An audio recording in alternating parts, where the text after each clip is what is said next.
Hello everyone, welcome back to my channel, that is Jia Shanky Medical Education, and today's topic is about E. coli. But before starting this video, I am requesting from all of you that please do subscribe my channel, which is Jia Shanky Medical Education, and share this video. चलिए आइए video को शुरू करते हैं। जो आज का हमारा टॉपिक है उसका नाम है E. coli. The full form of E. coli is Escherichia coli. इसका नाम इसलिए पड़ा है क्योंकि इसके साइंटिस्ट का नाम एस्केरिशिया था। And this is a gram negative bacteria, rod shape structure रहता है।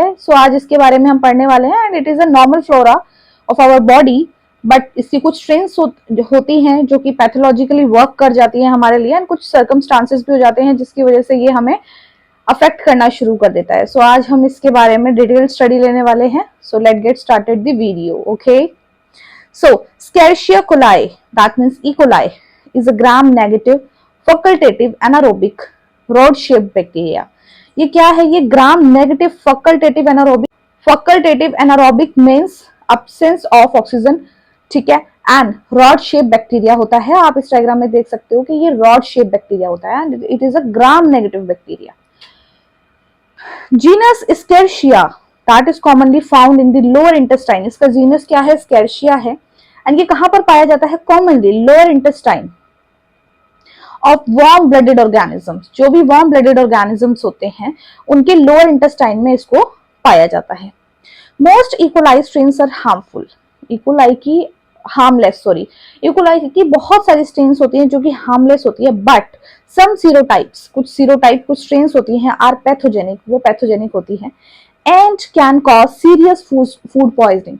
जो स्ट्रेन्स पैथोजेनिक होती हैं वो सीरियस फूड पॉइजनिंग होस्ट के अंदर प्रोड्यूस कर सकती हैं and are occasionally responsible for food contamination incidents that prompt product recalls. ठीक है, और ये फैलता कैसे है? जैसे कि फूड कंटामिनेटेड आपने खाया कोई भी, जिससे फूड पॉइजनिंग हो सकती है।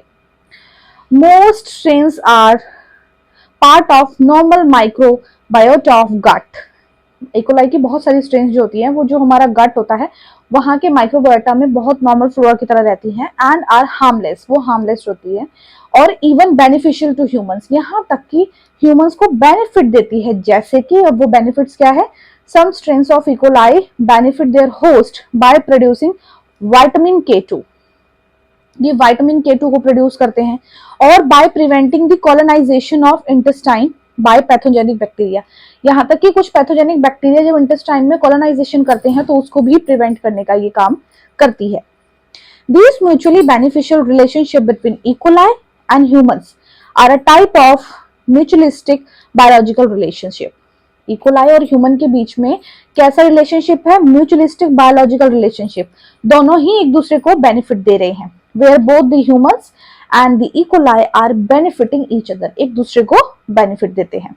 E. coli is expelled into the environment within fecal matter। जो E. coli है वो environment में कैसे पास आउट होता है? fecal matter के थ्रू पास आउट होता है। As we know कि ये हमारे गट का नॉर्मल फ्लोरा है तो obviously fecal matter के थ्रू ही पास आउट होगा। The bacterium grows massively in fresh fecal matter। जो बैक्टीरिया है वो जो fresh fecal matter होता है उसके अंदर 3 days तक रैपिडली ग्रो होता रहता है, लेकिन but it's numbers decline slowly afterwards. कुछ टाइम बाद इसके नंबर जो हैं वो दोबारा से डिक्लाइन होना शुरू हो जाते हैं। The genus Escherichia is named after scientist. जो जीनस है इसका Escherichia, ये कब रखा गया? जब Escherichia नाम के एक साइंटिस्ट थे हु डिस्कवर्ड द बैसिलस इन 1881। उन्होंने 1881 में इसको डिस्कवर किया था।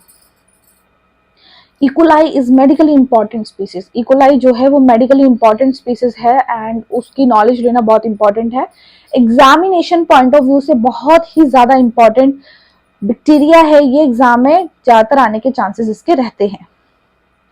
वो थी आपकी introduction of E. coli। Now let us see the morphological features of the E. coli।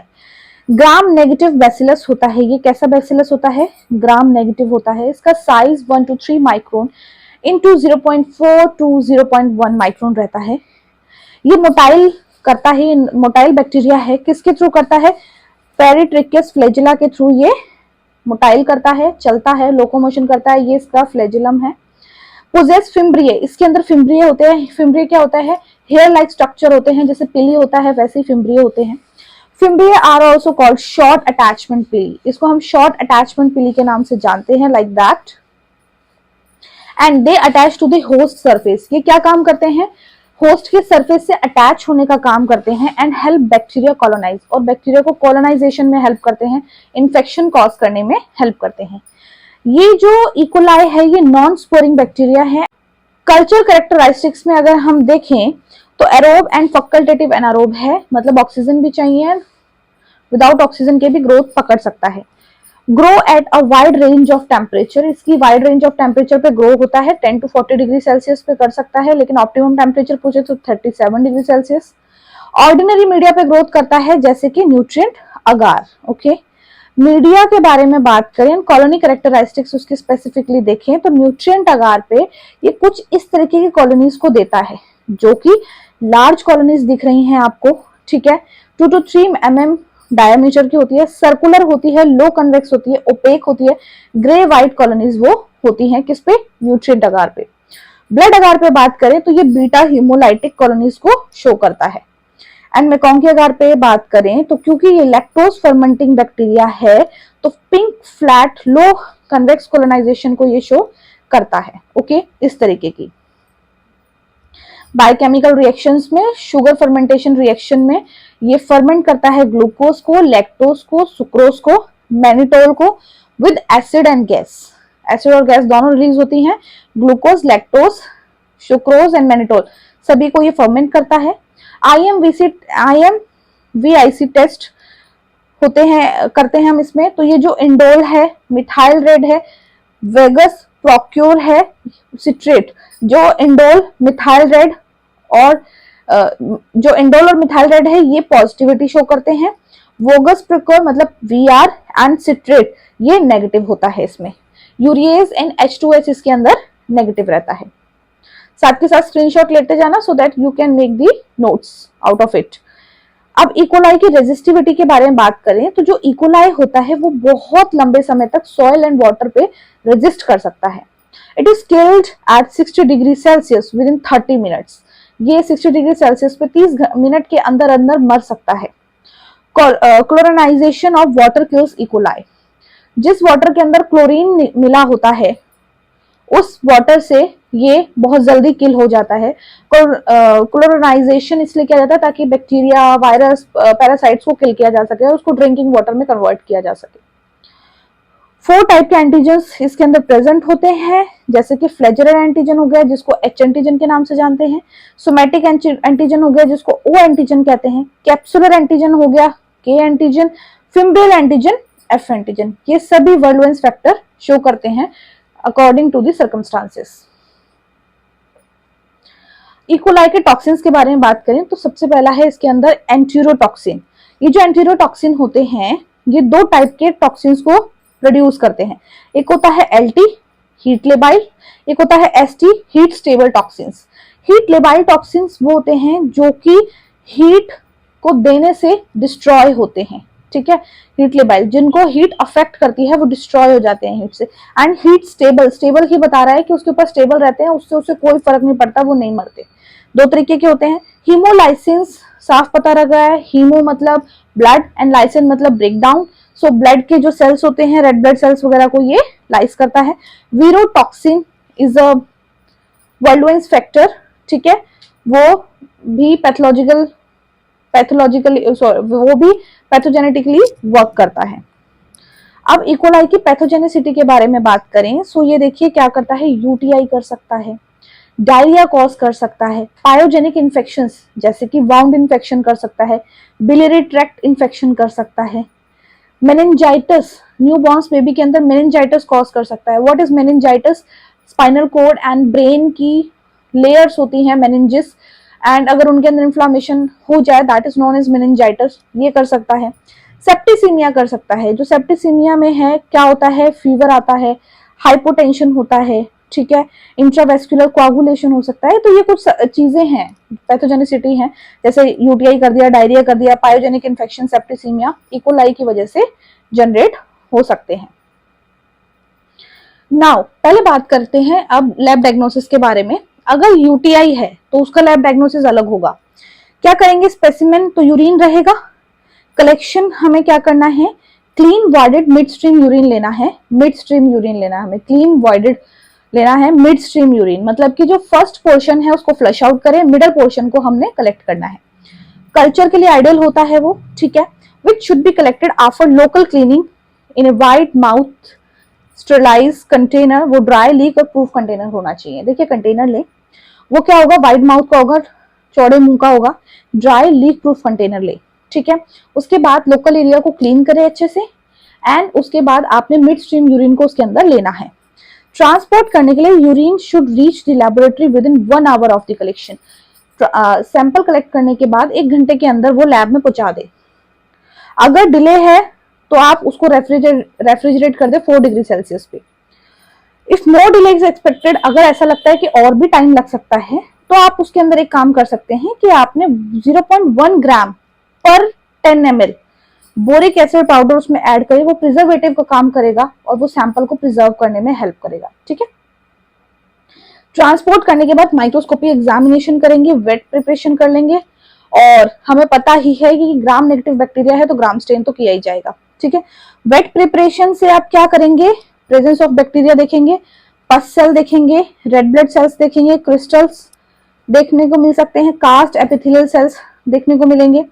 Presence अगर 6 to 8 पस सेल्स हैं और हाई पावर फील्ड पे दिखते हैं तो वो ये बता रहा है कि हाँ जी there is a infection.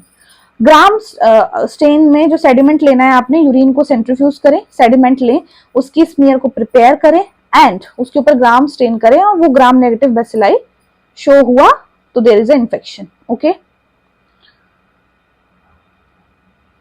Culture अगर लगाना है तो ब्लड अगार और मैकोंकी अगार पे लगाते हैं, जो कि मैंने इनिशियली आपको बता दिया था। ब्लड अगार पे ये large circular grey white opaque beta haemolytic colonies को शो करता है। मैकोंकी अगार में लैक्टोज फर्मेंटिंग होने की वजह से फ्लैट कॉलोनीज पिंक कलर की ये शो करता है। बायोकेमिकल रिएक्शंस में बात करें तो ये कैटालेस पॉजिटिव है, सिट्रेट नेगेटिव है, इंडोल प्रोडक्शन पॉजिटिव है, नाइट्रेट पॉजिटिव, नाइट्रेट रिडक्शन में पॉजिटिविटी देता है, यूरेज नेगेटिव है, मिथाइल रेड नेगेटिव है, ऑक्सीडेज नेगेटिव है, ट्रिपल शुगर आयरन अगार में ये एसिड और गैस को रिलीज करता है। साथ के साथ स्क्रीनशॉट लेते चलें। एंटीबायोटिक सेंसिटिविटी टेस्टिंग में इसके ऊपर देखिए एम्पिसिलिन, जेंटामाइसिन, अमिकासिन, कॉर्टिमेक्साजोल, ये सभी जो एंटीबायोटिक्स है ये एक्टिविटी शो करती हैं, सेंसिटिविटी शो करती हैं, एंड इसके अकॉर्डिंगली ही हम क्या करते हैं, मेडिसिन को देते हैं पेशेंट्स को, ठीक है। वो था यूटीआई का lab diagnosis. Now let us talk about the diarrhoea का लैब डायग्नोसिस। सो डायरिया के केस में क्या है, हम सैंपल लेंगे फीकल एंड रेक्टल स्वैब, ठीक है।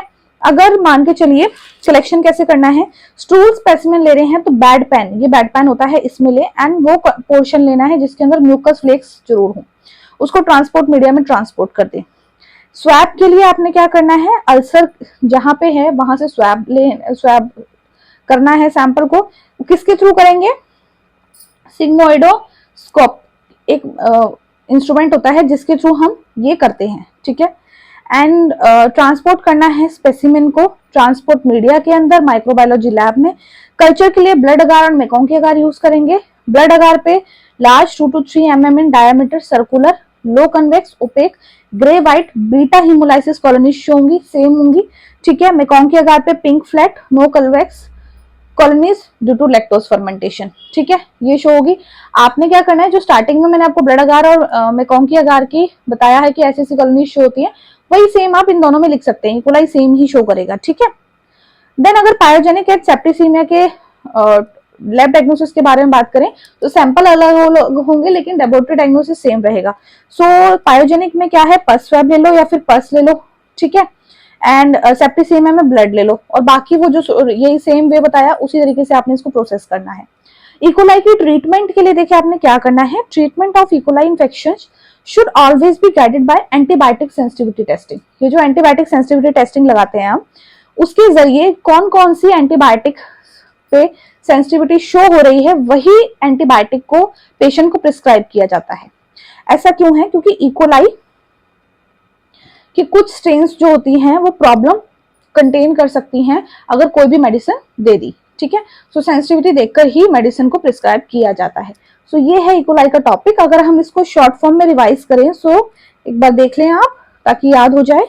E coli gram negative facultative anaerobic rod shape bacteria होता है। नॉर्मल फ्लोरा है लो इंटेस्टाइन का, वार्म ब्लडेड ऑर्गेनिजम्स में मिलता है। बेसिकली ये वैसे हार्मलेस होता है, लेकिन कुछ स्ट्रेन्स होती है जो पैथोजेनिकली वर्क करती हैं, फूड पॉइजनिंग क्रिएट कर सकती हैं होस्ट के अंदर, यूटीआई भी कर सकती हैं। ये जो इकोलाई है ये हमारी बॉडी में बहुत अच्छे रोल भी अदा करता है। विटामिन K2 को प्रोड्यूस करने में हेल्प करता है। बाकी पैथोजेनिक जो बैक्टीरियाज होते हैं वो जब कोलोनाइजेशन की करना चाहते हैं हमारी बॉडी के अंदर, उसको रोकता है, ठीक है। एंड बात करें तो ग्राम नेगेटिव बैसिलस है, फ्लैजेला है इसके पास, फिम्ब्रिय है इसके पास, नॉन स्पोरिंग बैक्टीरिया है। कल्चर के बारे में बात करें सो एरोब फैकल्टेटिव एनारोब है, optimum temperature 37 degree Celsius. Ordinary media like nutrient agar पे ग्रो होता है। न्यूट्रिएंट अगार, ब्लड अगार, मेकोंकी अगार पे इसको ग्रोथ दे सकते हैं। यहाँ पे आप ये जो तीनों की बताई हैं आपको कॉलोनीज, इनको याद कर लें और वही लैब डायग्नोसिस में तीनों में सेम लिख दें, ठीक है। बायोकेमिकल रिएक्शंस में बात करें तो शुगर फर्मेंटेशन रिएक्शंस शो करता है। ग्लूकोज फर्मेंटिंग है, लैक्टोज फर्मेंटिंग है, सुक्रोज फर्मेंटिंग है, मैनिटोल फर्मेंटिंग है, एसिड और गैस को रिलीज करता है। IMVI टेस्ट में ये क्या करता है, मिथाइल इंडोल पॉजिटिव है and Voges Proskauer and citrate negative है। यूरिएज एंड H2S नेगेटिव है ये, ठीक है। इकोलाई की रेजिस्टिविटी के बारे में बात करें, सॉइल और वाटर में बहुत लंबे समय तक जीता है। अगर 60 डिग्री सेल्सियस पे 30 मिनट्स के लिए इसको रखा जाए तो किल हो सकता है। ऐसे वाटर जिसके अंदर क्लोरीन मिला हो उससे भी ये किल हो जाता है। 4 तरीके के एंटीजेंस को अपने अंदर से रिलीज करता है, flagellar, somatic, capsular, fimbriae, okay. And इसके जो टॉक्सिन्स होते हैं, एंटीरोटॉक्सिन है, हिमोलाइसिन है, वेरोटॉक्सिन है, ओके। पैथोजेनिसिटी के बारे में बात करें तो यूटीआई क्रिएट कर सकता है, डायरिया कर सकता है, पायोजेनिक इन्फेक्शन कर सकता है एंड सेप्टिसीमिया भी कॉज करता है। लैब डायग्नोसिस में यूटीआई में यूरिन सैंपल लें, कलेक्ट करें, ट्रांसपोर्ट मीडिया में ट्रांसपोर्ट कर दे लैब के अंदर, माइक्रोस्कोपी एग्जामिनेशन, वेट प्रिपरेशन कर लें, ग्राम स्टेन करेंगे, ग्राम नेगेटिविटी शो करेगा। पस सेल अगर हाई पावर फील्ड पे 6 से 8 दिख जाते हैं तो भी वो बताता है कि there is infection in the body. Culture में blood agar, MacConkey agar, same colonies जो अभी बताई थी।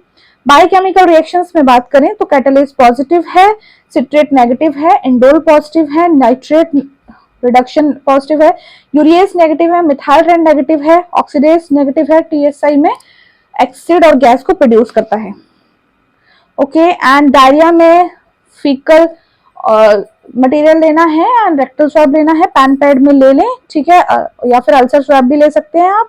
उसको ट्रांसपोर्ट करें लैब में, कल्चर लगा ले ब्लड अगार, मेकोंकी अगार पे। पायोजेनिक के लिए आपने क्या करना है, सैंपल अलग होंगे, lab diagnosis would be the same. Treatment के लिए एंटीबायोटिक सेंसिटिविटी टेस्टिंग पे जो भी एंटीबायोटिक देती है सेंसिटिविटी, ग्रेटर सेंसिटिविटी, उसको प्रिस्क्राइब किया जाता है फॉर दी डायग्नोसिस, ठीक है, for the treatment. So guys that was it for this video E coli. So अगर आपको ये वीडियो पसंद आया हो तो आप सभी से रिक्वेस्ट है कि आप मेरे चैनल को सब्सक्राइब करें जिसका नाम है जिया शेंकी मेडिकल एजुकेशन। एंड अगर सब्सक्राइब कर रहे हैं तो आपसे रिक्वेस्ट है कि बेल आइकन को जरूर हिट करें सो दैट आपको नेक्स्ट टाइम वीडियो का नोटिफिकेशन टाइमली रिसीव हो आपके यूट्यूब चैनल पे। वीडियो कैसे लगते हैं जरूर बताएं कमेंट में, जानकर बहुत खुशी होती है। अगर अच्छे लगते हैं तो लाइक जरूर करें, शेयर करें अपने फ्रेंड्स, कलीग्स एंड क्लासमेट्स के साथ। एंड कहाँ से मेरी वीडियो वॉच कर रहे हैं जरूर बताएं, जानकर बहुत अच्छा लगता है। And please to support women empowerment. Thank you very much.